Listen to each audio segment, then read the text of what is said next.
Hey guys, welcome to the post game. We're trying something new. We're starting something new. We are going to do media press conferences. That's the best way that we can describe it right now for you guys. We want to hear from you guys. Want your questions, thoughts, comments. Once we're done in the locker room and at the podium, we're going to come here and answer your guys' questions after every game, just like we get to ask players and coaches questions in the locker room. So without any further ado, let's get started. So that's a hard question to answer because the way it's worded, can you win with subpar goaltending? Well, no, you can't win with subpar goaltending. But if the question is, can they win with Alexander Georgiev and Justus Annunen? Look, tonight would tell you that it's going to be tough. But we also have to remember that we've seen Alexander Georgiev ride the wave a little bit. Jared Bednar, referenced the fact that after the game one against Winnipeg, he really bounced back for the next 10 straight games and the numbers weren't always exactly what you wanted him every night, but he was probably the Avs MVP. So can you win with subpar goaltending? No. Can this tandem take the Avs to a Stanley Cup? We're going to find out.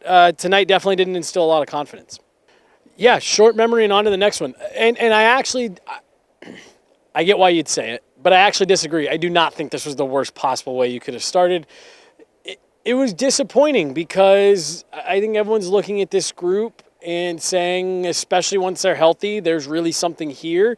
And really even optimism coming into tonight with some young guys making their debut and I think looking good.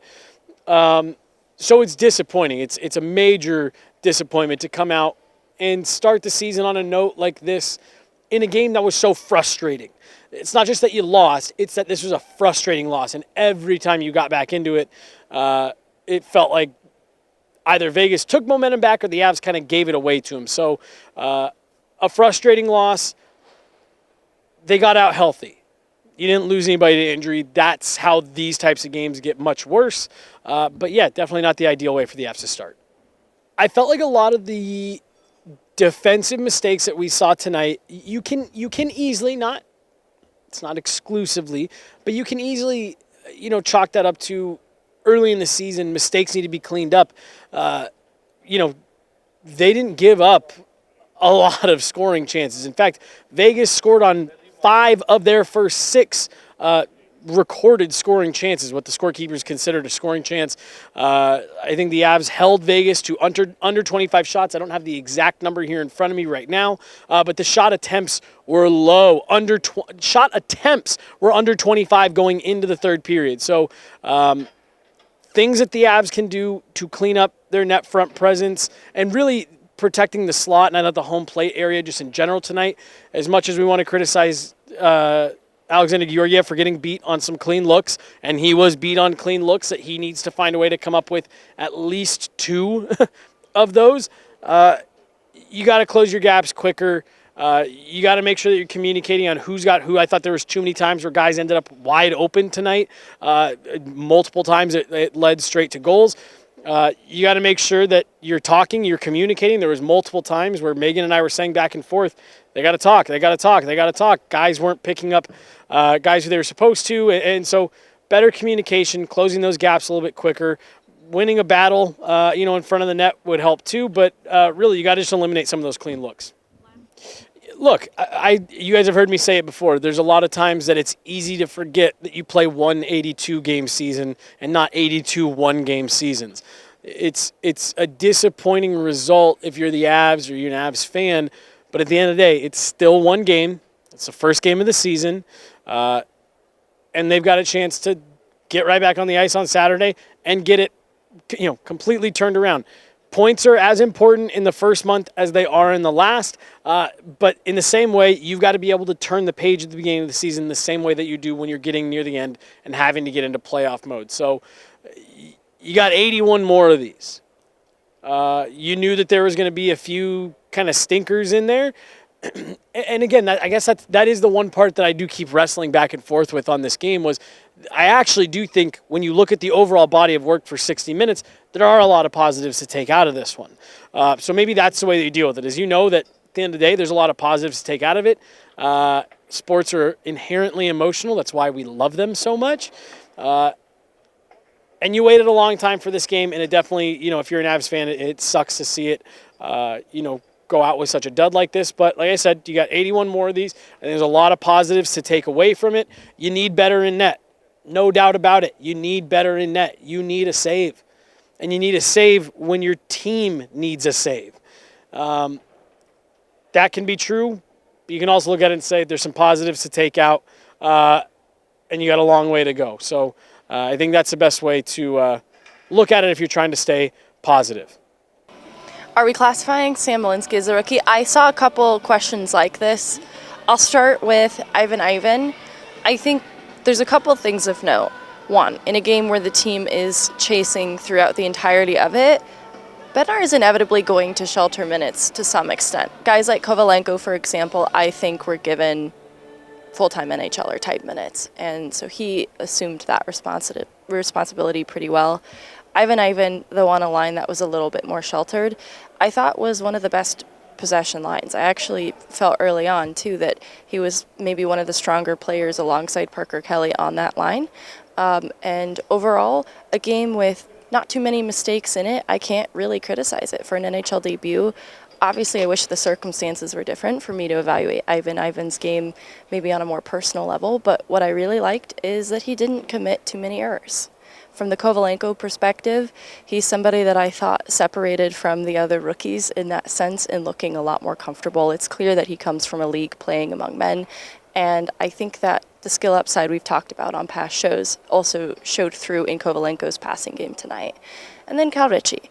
This is the same conversation we've had about him around preseason and camp, that there are highs and that there are lows. This is a player that is still a little bit raw, and I think some of the defensive weaknesses in his game were really highlighted tonight just because of how much Vegas challenged this Colorado team on the whole.